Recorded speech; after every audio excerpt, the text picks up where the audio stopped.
Scotland as well, but for most places it's dry, plenty of sunshine across the south, always a bit more cloud at times over northern England, southern Scotland and Northern Ireland, small chance of a shower here as well. Temperatures in the mid to high teens where it stays cloudy, but in the sunshine warmer than yesterday, low to mid 20s across the southeast.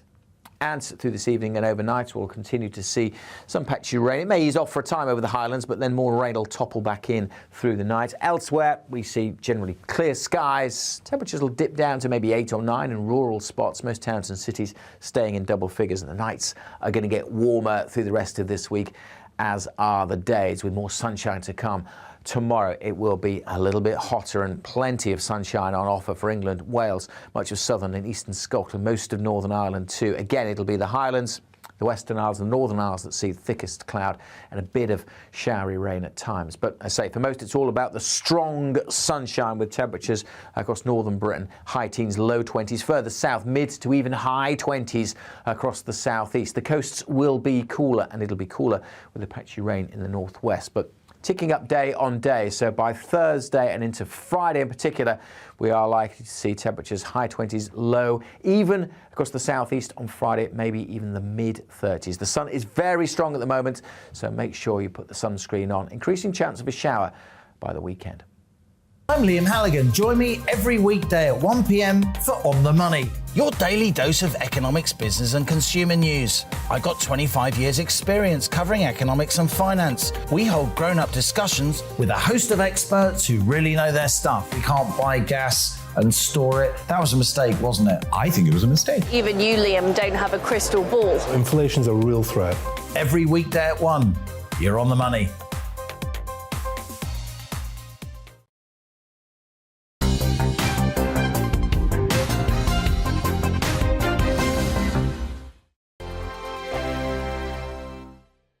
We are GB News. We're right across this great nation. On TV, on radio, on digital. Absolutely everywhere. We don't talk down to you. We embrace all voices. With honest and civilised conversation. we're not part of the establishment. We're one of you. And we're only getting started. Join us on GB News, The People's Channel. Britain's news channel. Every morning from 6 o'clock, we'll wake you up with GB News Breakfast with all the stories you didn't know from the night before. So whether it's serious news, entertainment, or your own views from all over our great nation, we're here to kick off your day with a smile. The national media should be reflecting and reporting what's happening here. You will notice the northwestern accents. Whether you're with us on TV, radio, or online, every morning it's breakfast from 6 a.m. Hope you can join us. Join us for Ministry of Offence, the comedy panel show that's just like the news, in that the left fights the right and it doesn't really seem to matter who wins. We cover the big stories. It was in fact a troop of baboons and not angry vegans. I like that. And the really important stories. Fat naked cow gets stuck in swimming pool. It's a headline in a lot of local newspapers. Yeah. We're on the same team, Nick. Yeah, but I'm just helping you. Join us for Ministry of Offence, Saturday nights, 8 o'clock on GB News. I'm Dan Wootton. Join me Monday to Thursday from 9 to 11 for the feistiest and most fun news debate on TV, where free speech reigns. I'll bring you a sharp take on the day's biggest stories, bombshell newsmaker interviews, and A-list guests. And I guarantee you, no spin, no bias, no censorship, and no reason to go to bed. That's Dan Wootton tonight, Monday to Thursdays from 9 on GB News.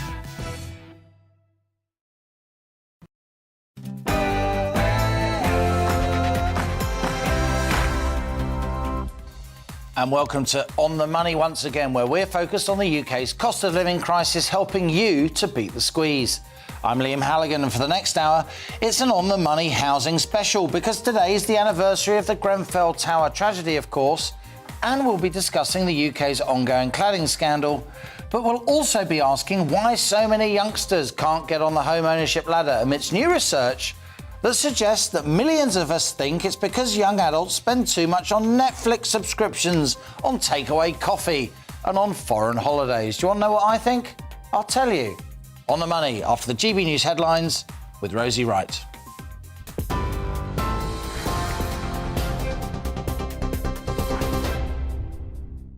Good afternoon, it's 1 o'clock. I'm Rosie Wright, keeping you up to date on GB News. The Supreme Court today has refused to hear an appeal by an asylum seeker who's facing deportation to Rwanda today. The court's president, Lord Reid, said if the government's policy is found to be unlawful, steps will be taken to bring migrants back to the UK. Therefore, he would not overturn decisions made by the lower courts. Today, 3 other asylum seekers are also trying to appeal their deportation in the High Court. The Foreign Secretary, Liz Truss, told GB News those who aren't on this flight will be on another one. Home Secretary is absolutely determined to push ahead with this policy. It's the right thing to do. The people who are immoral here are the people traffickers, trying to trade in lives, damaging people, potentially seeing people perish in the English Channel. So it's very important we act. The flight is going to leave today, and if people aren't on today's flight, then they will be on subsequent flights. Scotland's First Minister says there's an indisputable mandate for a second referendum on Scotland's independence from the United Kingdom. Speaking in Edinburgh, Nicola Sturgeon said it would allow for a wealthier, fairer and more resilient nation, adding people in her country are suffering from many implications of a Brexit they did not vote for. Scotland previously held a referendum in 2014 with 55% of the country voting against independence. But Ms Sturgeon says the country is more prepared now than it was then. After everything that has happened, Brexit, COVID, Boris Johnson, it is time to set out a different and better vision. It is time to talk about making Scotland wealthier and fairer. It is time to talk about independence and then to make the choice. The Foreign Secretary says the EU has absolutely no reason to retaliate against government plans to override the Northern Ireland Protocol. The EU has threatened legal action if the changes go ahead, and Ireland's Foreign Affairs Minister Simon Coveney warned it could destabilise peace in Northern Ireland. The government claims the new rules will make it easier for goods to travel there from Great Britain. We do need to resolve these issues, but we're doing it in a way that doesn't harm the European Union. We're still making sure the single market is protected. We're still making sure north-south trade is protected. So there really is no reason for a negative reaction from the EU from what we're doing.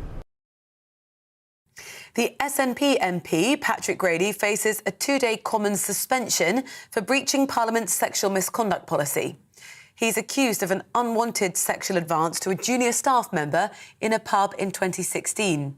The independent expert panel, which is a parliamentary watchdog, says his behaviour marked a significant breach of the safeguarding policy and recommended a short suspension. The number of UK workers on payroll rose by 90,000 between April and May to 29.6 million. Wages, though, have fallen by 4.5%, and that's the biggest drop in more than 2 decades. Data from the ONS shows that while employment is rising, it remains below pre-pandemic levels. More than 1,000 patients a day were spending 12 hours or longer in accident and emergency in England last year. The Royal College of Emergency Medicine, who used Freedom of Information requests to gather the data, described the numbers as alarming. It says the NHS doesn't have enough staff to provide necessary services and that patient safety has never been at greater risk. Thousands more railway workers are going to be balloted for industrial action, threatening to cause even more travel disruptions for passengers this summer. It's the Transport Salaried Staffs Association. They've served notice to ballot more than 6,000 staff at Network Rail. It's in a dispute over pay, conditions and job security. That's the same dispute that's behind the RMT and the ASLEF national rail strikes that are planned for later this month and July. You're now up to date on GB News, and I'll bring you any more as it happens. Now let's head to Liam for today's On the Money.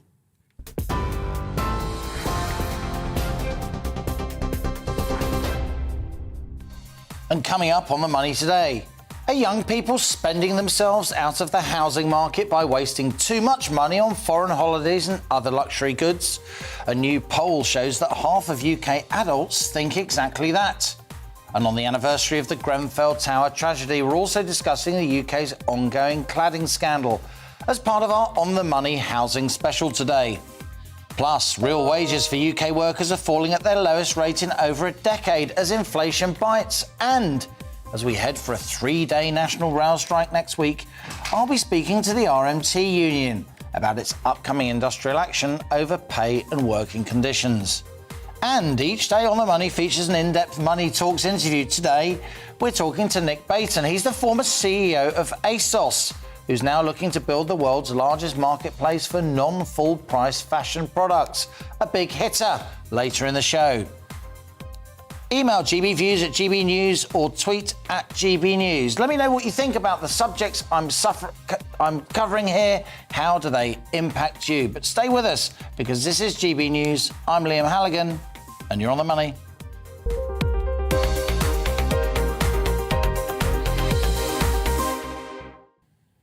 Nearly half of Brits think that young people are failing to get onto the property ladder because they spend too much money on Netflix, on takeaway coffee and food, on mobile phones, and on holidays abroad. That's according to new research by King's College London.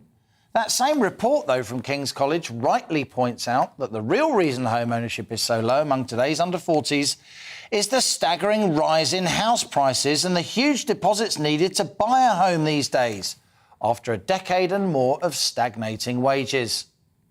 After extensive polling, King's College research suggested that nearly half, that's 48% of Brits, strongly or tend to agree that young people are failing to get onto the property ladder because they spend too much on luxuries. Far fewer, just 29% strongly or tend to disagree with that characterisation, with the rest undecided. Now, the reality is that back in the mid-90s, when I bought my first property, almost 70% of 25 to 34-year-olds owned their own home. Today, it's less than 40%. That's why UK home ownership's now below the European average, as generation rent has grown. We're no longer a nation of homeowners. But that's not because today's young adults are feckless and spend too much. It's because back in the mid-90s, the average house price was around 4 times average earnings. Today, that affordability ratio has surged to 9 times average earnings, which means, when combined with tighter lending rules, that millions, yes, millions of hard-working young couples simply cannot buy a home.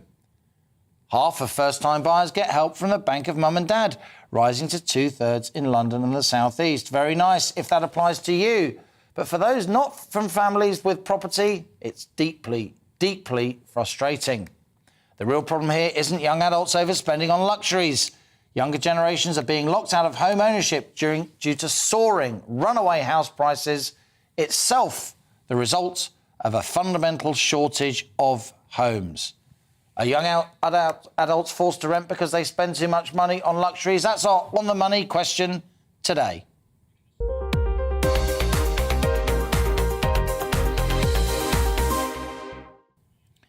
Well, it's a pleasure to welcome back to On the Money independent housing campaigner and consultant at On Place, Rose Grayston, who formerly worked at the housing charity Shelter, and Jasmine Birtles is in the studio, founder and editor of moneymagpie.com. Great to have you with us too, Jasmine. Now, I know this subject is close to both your hearts. Rose, I was amazed that almost half of British people think that the reason the likes of you can't buy a home, your generation, is because you spend too much on avocado sandwiches, takeaway coffee and Netflix. Try and contain yourself, Rose, but what's your view? If only, as you pointed out in your introduction, Liam, the house price to income ratio for England is now 10-1. It was 3-1 in 1992. So it's easy to see why it's so difficult for people to save up income for a deposit now compared to times in the past. Since the great financial crash, we've had slower wage growth amongst young people. We've had more expensive credit. We've had historically low interest rates, and that reduces the cost of owning once you're there, once you're in the club, but it increases house prices and it makes it much harder to get in.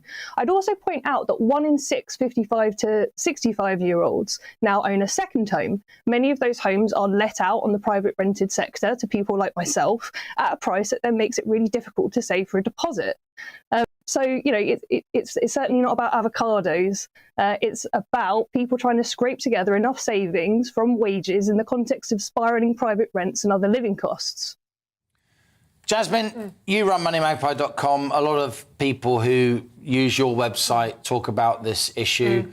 Yeah, you and I, we're roughly the same generation. You, of course, are significantly younger significantly younger than me.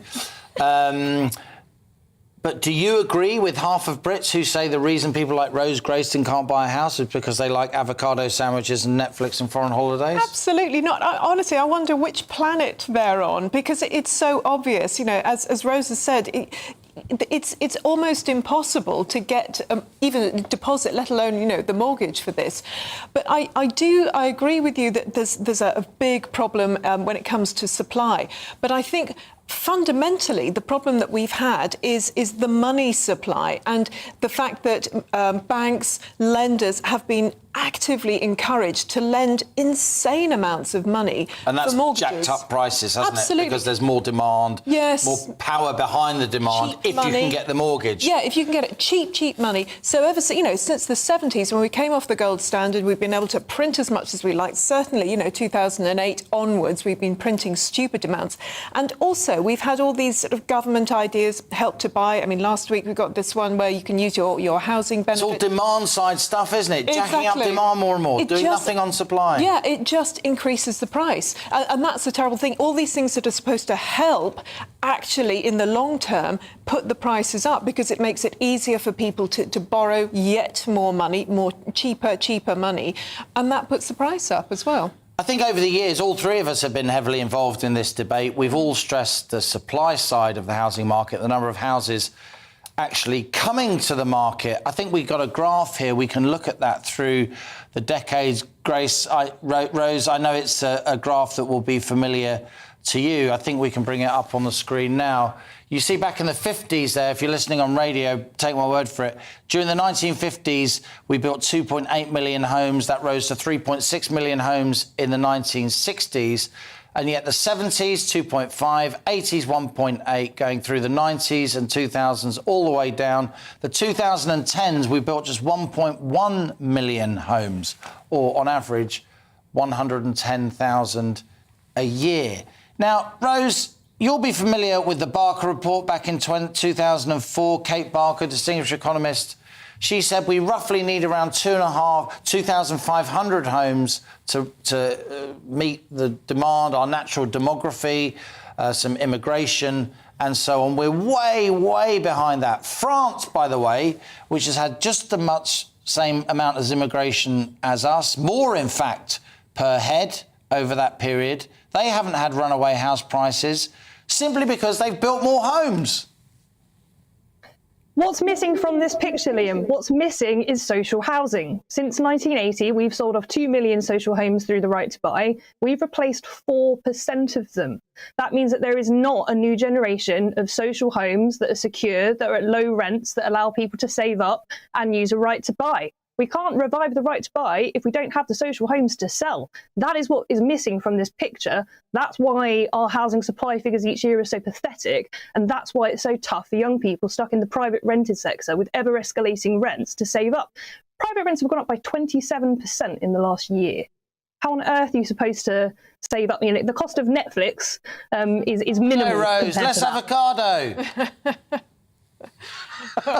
She's laughing, but it's heartbreaking. I've got this. I'm going to sound a bit weird here. I've got kids not much, roughly Rose's age, right? She is a leading housing campaigner. She's forgotten more about the housing market than we know, and yet even she can't buy a home on, decent wages that she makes. It's not just about social housing, though, is it? Though it is, partly, as Rose says. It's also about the private sector house builders deliberately building too few homes. They're an oligopoly, as the House of Lords Select Committee has established. They're not building homes to meet demand. They're building homes to restrict supply, making more profit on a smaller number of homes being built. Well, I remember hearing head of the Building Federation a while ago saying that basically builders want to create homes that they know they can sell. And so the top of that level is social housing, because, it's already sold. So then they go for these horrendous places, you know, in the city that are bought by, you know, people abroad and never lived in. You know, all of these are definite, absolutely, they're going to be able to sell it.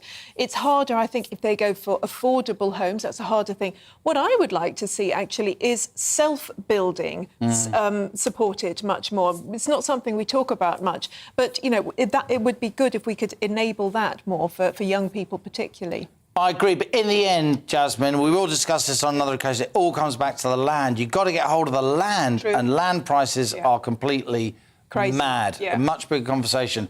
Jasmine, you're staying with us. Rose Grayson, always good to have you with us on the show. Rose Grayson, the independent housing consultant at On Place, formerly of the campaigning charity Shelter. Now, this is On the Money with me, Liam Halligan. After the break, we'll be talking about the UK's cladding crisis, continuing our housing special, as today marks the 5th anniversary since that ghastly Grenfell Tower tragedy in West London. Your emails are flooding in thick and fast. We'll be reading some of those shortly. Stay with us. You're On the Money.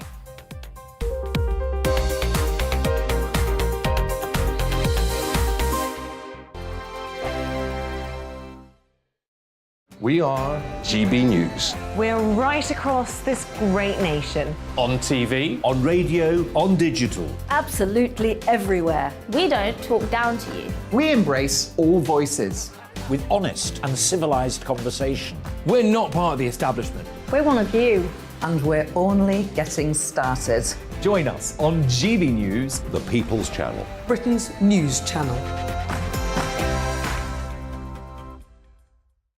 Every morning from 6 o'clock, we'll wake you up with GB News Breakfast with all the stories you didn't know from the night before. So whether it's serious news, entertainment, or your own views from all over our great nation, we're here to kick off your day with a smile. And the national media should be reflecting and reporting what's happening here. You will notice the northwestern accents. Whether you're with us on TV, radio, or online, every morning, it's breakfast from 6 a.m. Hope you can join us. Join us for Ministry of Offence, the comedy panel show that's just like the news, in that the left fights the right and it doesn't really seem to matter who wins. We cover the big stories. It was in fact a troop of baboons and not angry vegans. I like that. And the really important stories. Fat naked cow gets stuck in swimming pool. It's a headline in a lot of local newspapers. Yeah. We're on the same team, Nick. Yeah, but I'm just helping you. Join us for Ministry of Offence, Saturday nights, 8 o'clock on GB News. I'm Dan Wootton. Join me Monday to Thursday from 9 to 11 for the feistiest and most fun news debate on TV, where free speech reigns. I'll bring you a sharp take on the day's biggest stories, bombshell newsmaker interviews, and A-list guests. And I guarantee you, no spin, no bias, no censorship, and no reason to go to bed. That's Dan Wootton tonight, Monday to Thursdays from 9 on GB News.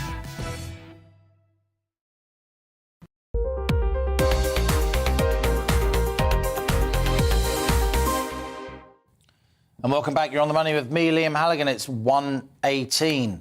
Now, today, of course, marks 5 years since that Grenfell Tower disaster, which saw 72 people lose their lives after a fire ripped through the 23-storey tower block in West London.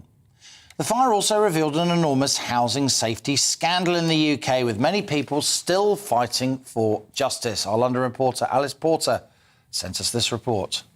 Fire brigade. Yeah, hello, hi, in the fire, flat 16 Grenfell Tower. Sorry, a fire where?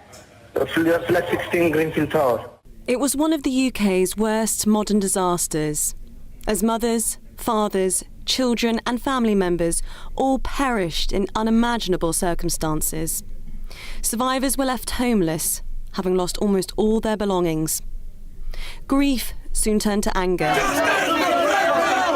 Theresa May immediately ordered a public inquiry as grieving relatives like Hamdan al-Alami demanded answers. Here, my family here. Why? Day and night I no sleep. Always crying. I have 4 family die. Soon after the fire, it quickly emerged that the flammable cladding on the block was central to the rapid spread of the fire. And it turned out that this cladding and other fire safety defects were found in tens of thousands of buildings across the country. Many became completely worthless, and leaseholders had to foot the bill to make them safe. Hayley Tillotson is one of them. I actually went bankrupt at the end of 2020 because me and my neighbours in my flat in Leeds were paying for hundreds of pounds in Waking Watch, in new fire alarms and new insurance and building insurance, and just loads of costs that we should never have had to pay because it just isn't our fault. After mounting pressure, Housing Secretary Michael Gove announced in January that building developers would be the ones to remove dangerous cladding. I'm clear about who should pay the price for remedying failures. It should be the industries who profited as they caused the problem and those who continue to profit as they make it worse. To those who missold dangerous products like cladding or insulation, to those who cut corners to save cash as they developed or refurbished people's homes, and to those who sought to profiteer from the consequences of the Grenfell tragedy, we are coming for you. But since then, many argue that little has changed and that progress has been too slow. 2 weeks ago, the government banned the specific type of cladding which allowed the blaze to spread so rapidly, half a decade since the fire took place. But while debate over housing regulations continue and the much-delayed public inquiry into Grenfell rumbles on, a community continues to grieve. During the Jubilee weekend, a poignant street party was held close to the tower, with 72 empty chairs to commemorate those who died. Emma O'Connor is one of the survivors of the fire. But it should really be speaking volumes to the government that we care and your actions speak louder than words, and we don't see any government help. We just we're not even allowed the tower back under our control. Grenfell Tower still looms over London's landscape like a gravestone, a constant reminder of all those who lost their lives. Alice Porter, GB News. Superb and sobering reporting there from our London correspondent, Alice Porter. Well, joining me now is Conservative MP for Southampton, Itchen, Royston Smith. Royston's been campaigning for years for the government to address the UK's cladding crisis. And Lucy Brown of the campaigning group End Our Cladding Scandal is also with us, as is Jasmine Birtles here in the studio. Royston Smith, let's start with you, if we may. Where are we at in terms of government policy pushing developers to pay, as we just heard Michael Gove saying he wants to happen in Alice's report there?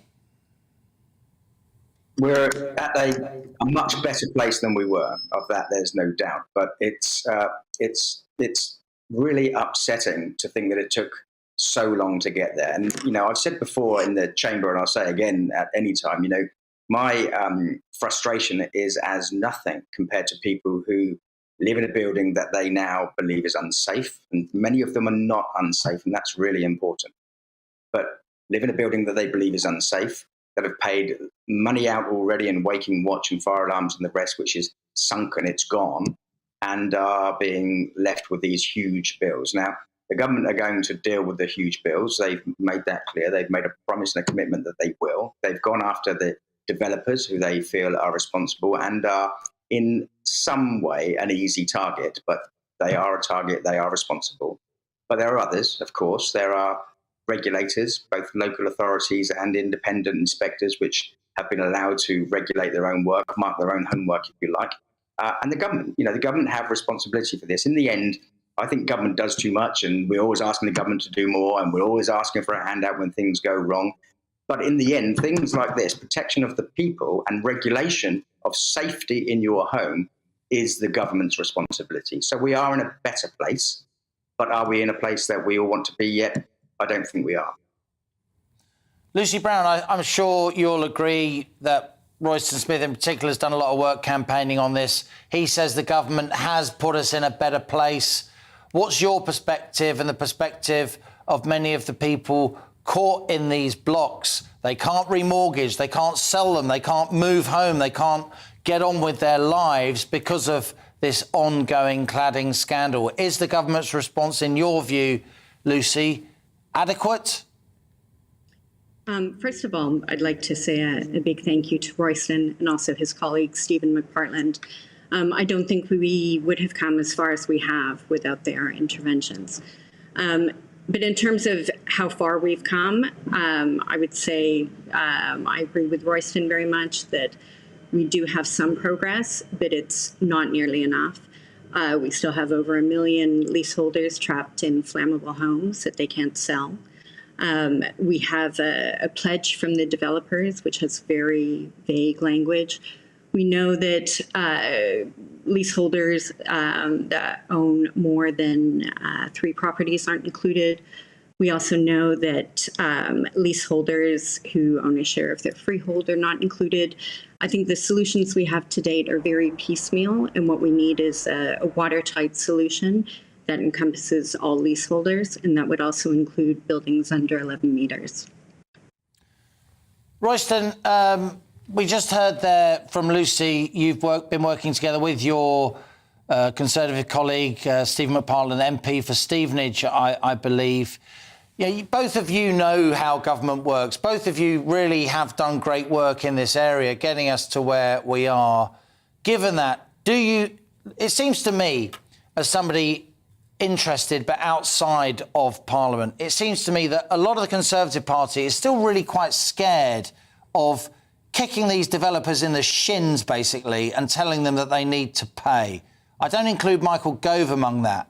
But would you say at the top of your party there is still some reluctance to really force the developers to act in the way that the vast majority of the British public would want them to act in this case?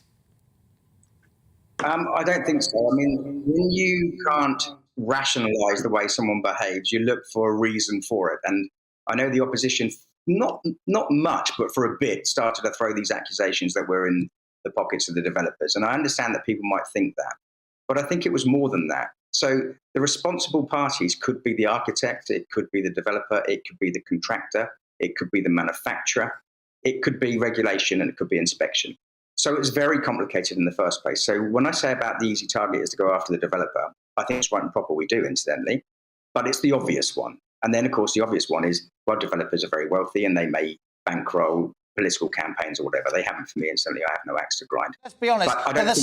Look, Royston Smith, just for a moment, I've got huge respect for what you've done, as I've said twice now, but let's be honest. It's not that they may bankroll political campaigns. You and I know that the property industry is the second biggest donator to the Conservative Party after the financial services industry. So it's not may, it's do. They do bankroll political campaigns. Well, this is the problem, you see. So I'm trying to help people like Lucy and the people she represents. And if we try to find some sort of stick to beat politicians with, do you think in your wildest dreams that we're all going to say, well, you know, it's a big cover-up, the game's up, we're going to sort it out? That isn't the problem.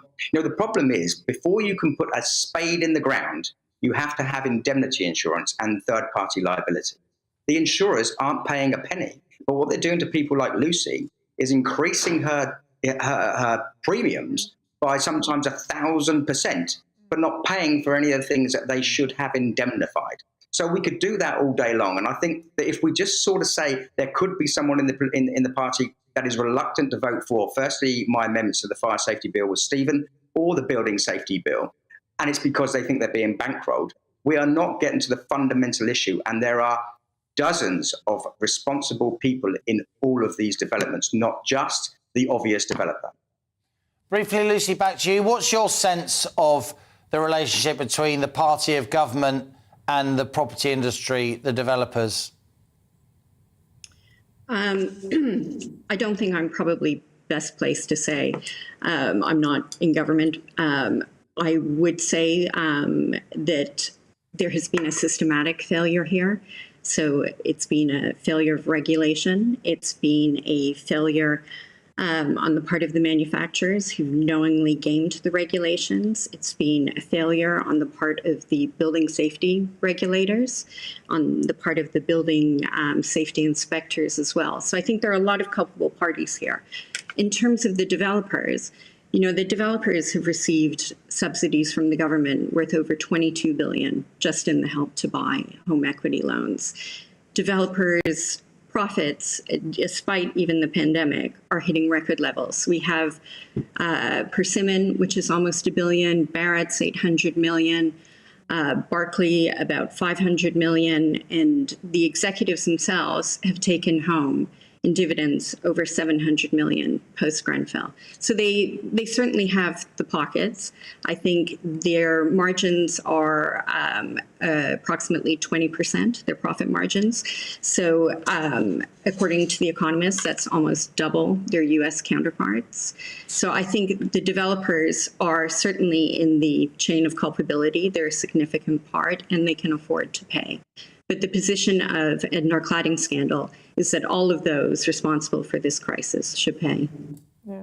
Well put, Lucy Brown. Jasmine, just briefly, you were actually there, weren't you? Yeah. You lived just around the corner from Grenfell Tower. What's your impression of the discussion we've just heard? Well, yes, I agree, because I remember, as you say, at the time, I sort of rushed down trying to help. I couldn't get close to it because the police were stopping us. So the local churches had opened up to help, so I was sort of donating stuff there. And I remember at the time thinking, this should not happen. Just incredulity. Everybody was incredulous because it's Kensington and Chelsea. There's a lot of money washing around there. You would think that it would be done properly. And what does bother me is that we are still having this conversation that things haven't been sorted for so very many people. And I agree, developers in particular, and certainly insurers, need to pay. A fabulous discussion with Royston Smith, Conservative MP for Southampton. Let me pay tribute to you once again, Royston Smith, along with Stephen McPartland, your Conservative colleague in Stevenage, for the work that you've done. Also to Lucy Brown of End Our Cladding Scandal, and indeed Jasmine Beltles of MissMoneyMagpie.com. Thanks to all of you for joining me here. This is On the Money with me, Liam Halligan. Coming up in today's Money Talks interview, we're speaking to Nick Baden. He's the former CEO of the online fashion giant ASOS, but he's now heading up the discounted fashion marketplace Secret Sales. Stay with me for that after the GB News headlines with Rosie Wright.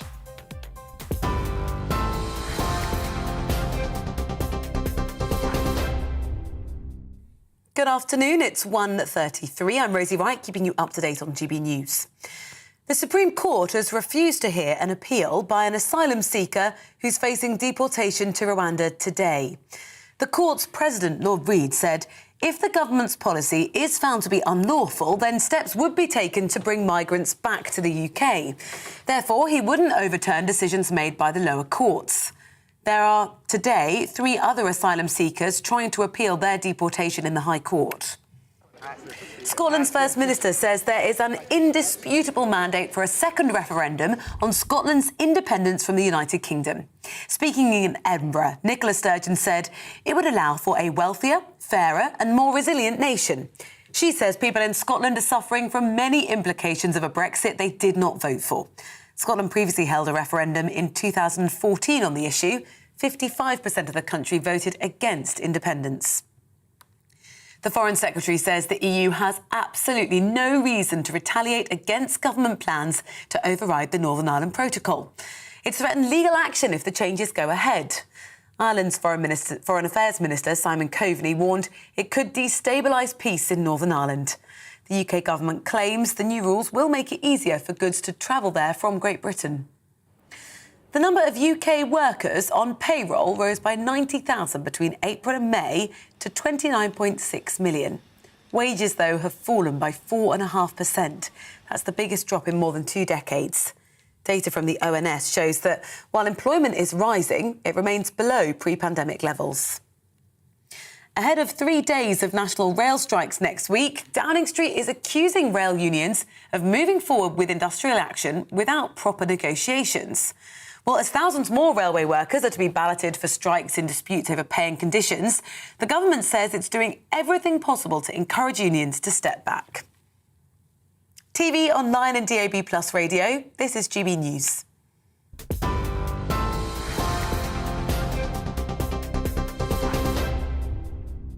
Direct Bullion sponsors the Finance Report on GB News for gold and silver investment.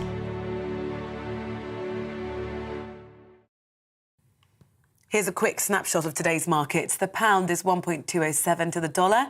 The pound is 1.156 to the euro. The price of gold currently stands at £1,505 and 86 pence per ounce.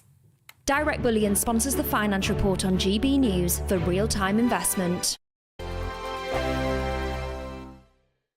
We are GB News. We're right across this great nation. On TV, On radio, on digital. Absolutely everywhere. We don't talk down to you. we embrace all voices.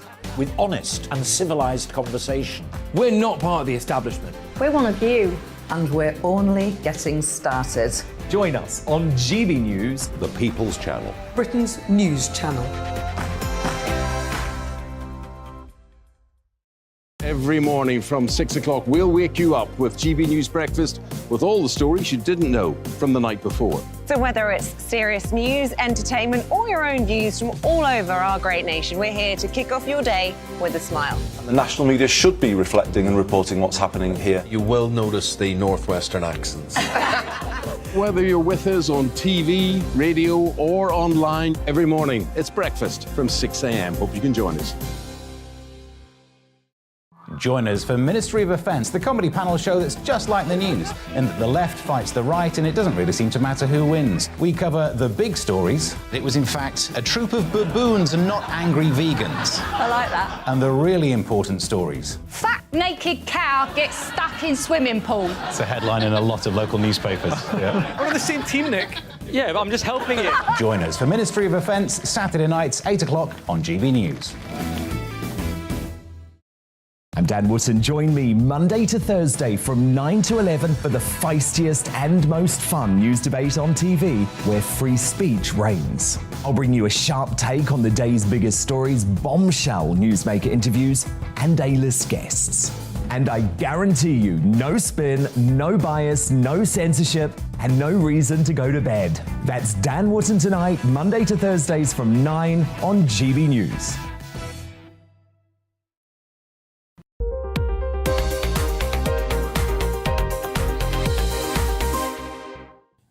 And welcome back to GB News. You're on the money at 1:37.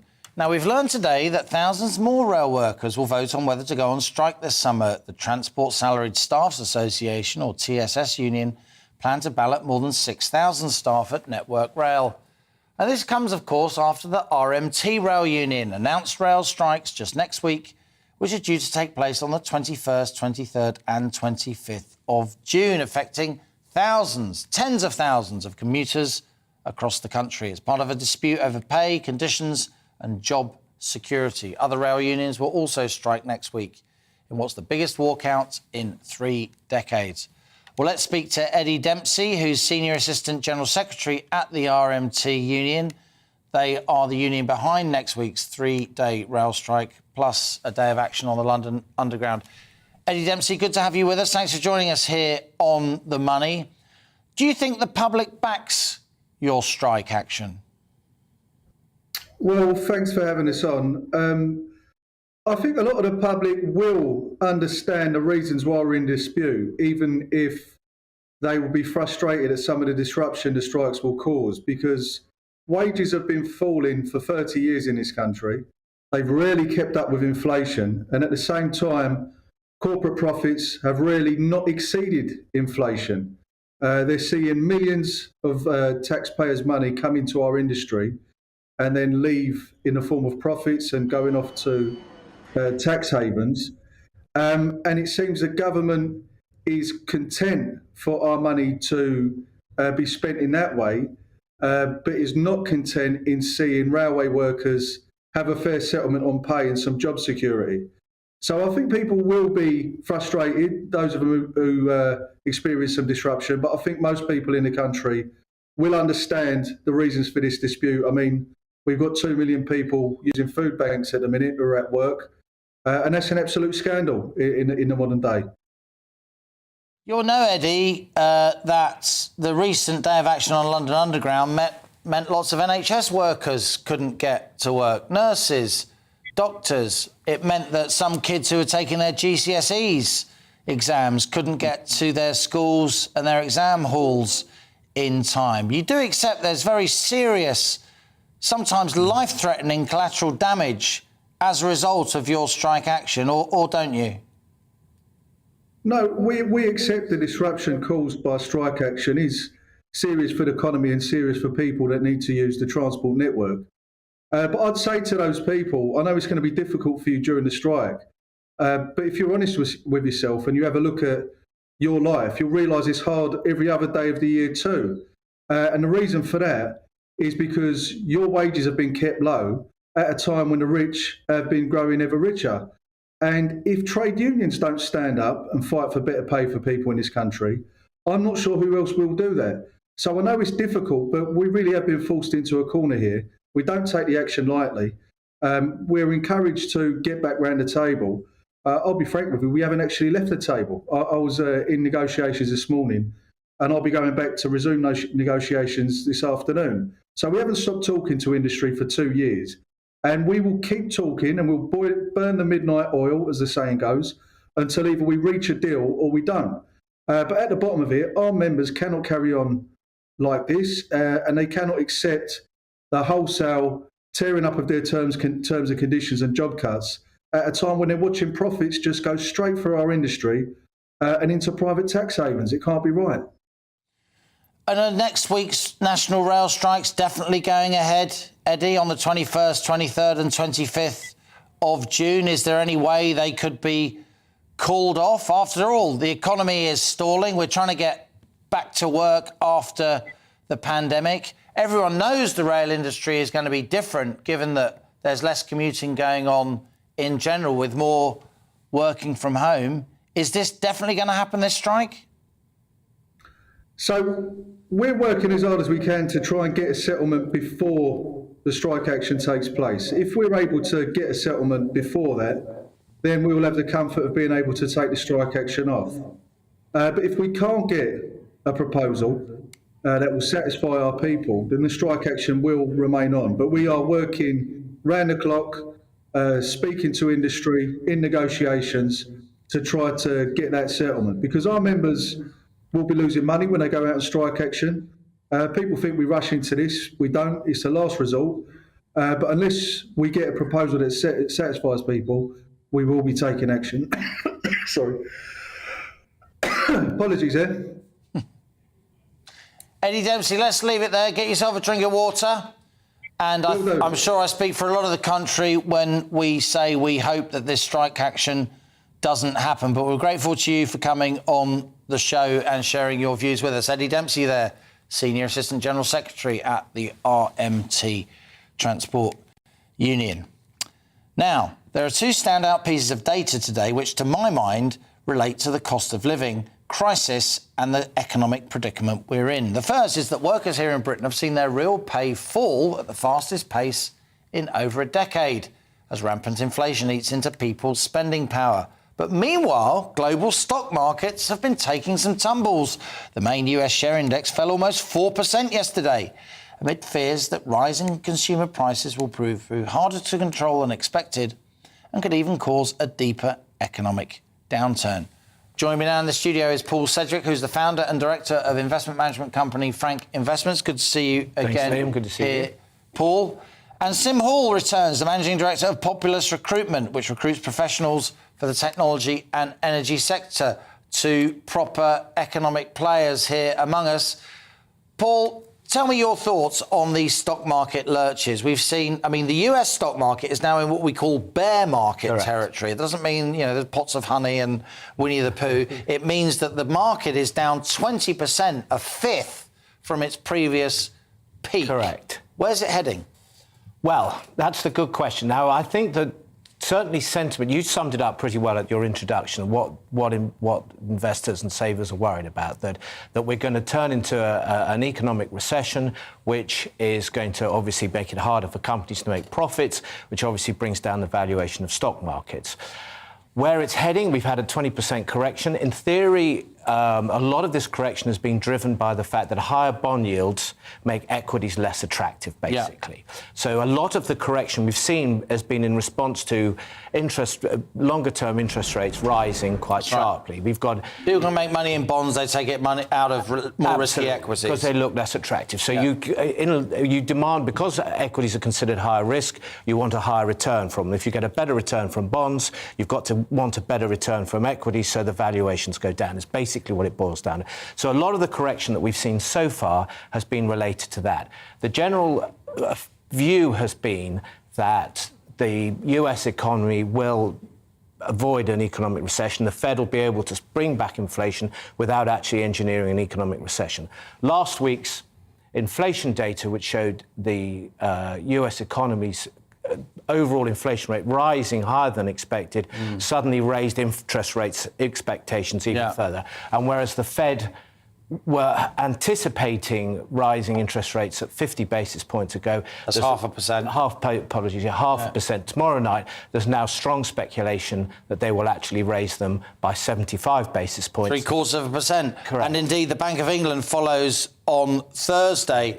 Let's just get we're a bit short time, Paul, I'm afraid. Let's just hear from Sim Hall, Managing Director of Populous Recruitment. Sim, I wanted to combine these jittery stock markets with the fact that real wages are falling, as we've been hearing. So inflation is eating into corporate costs, eating into profit margins at a time when firms are worried consumers will have less spending power. It's a pretty heady brew.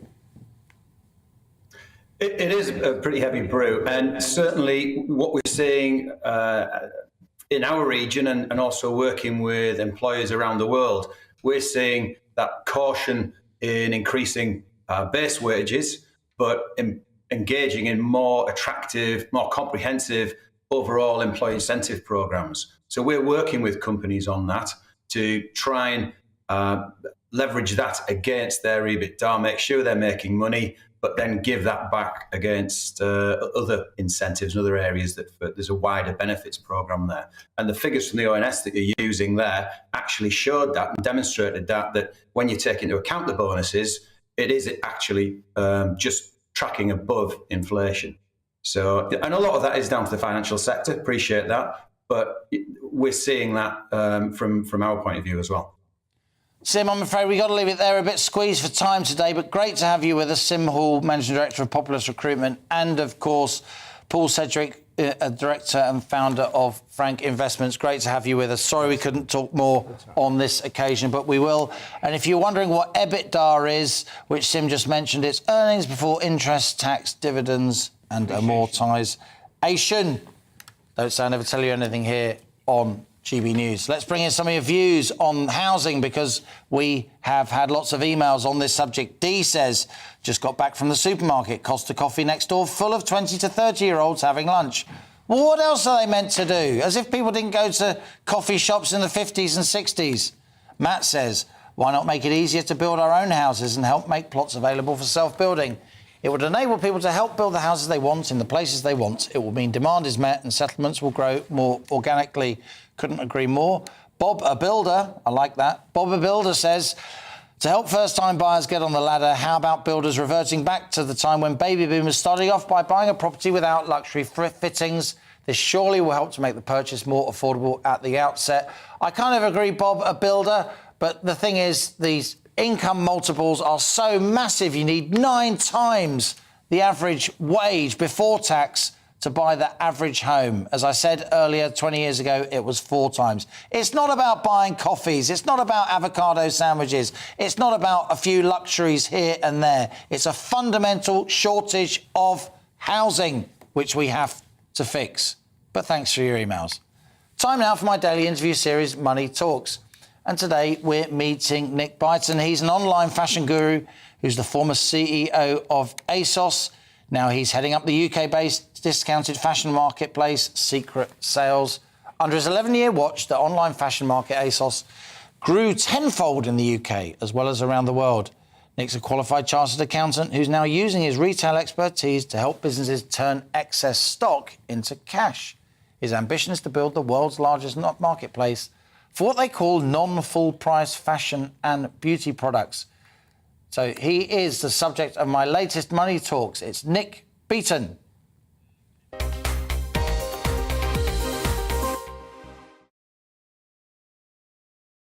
Nick Beaton, great to meet you. And you, good to meet you. Welcome to the On the Money studio. Sorry I mispronounced your name. We're all human. Non-full price fashion is a big business, right? Yeah, very big. And so it's a problem throughout the fashion industry, how you deal with end of lines, excess, sustainably, sensibly, and actually Secret Sales does it in a really lovely way. And we grow new customers and we share data, and it's a very collaborative approach. It's a great business model. It's a business model I've admired for a long time, and actually I was looking to do it when I was at ASOS too.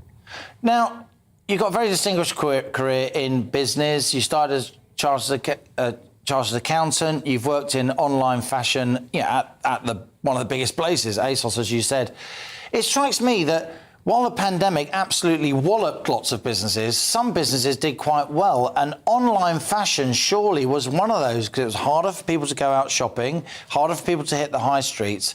Online fashion kind of benefited, didn't it? Not always that simple, because fashion is for going out. And if people aren't going out, there's nowhere to wear your dress, your suit, your new sandals. Your new summer jacket. New summer jacket.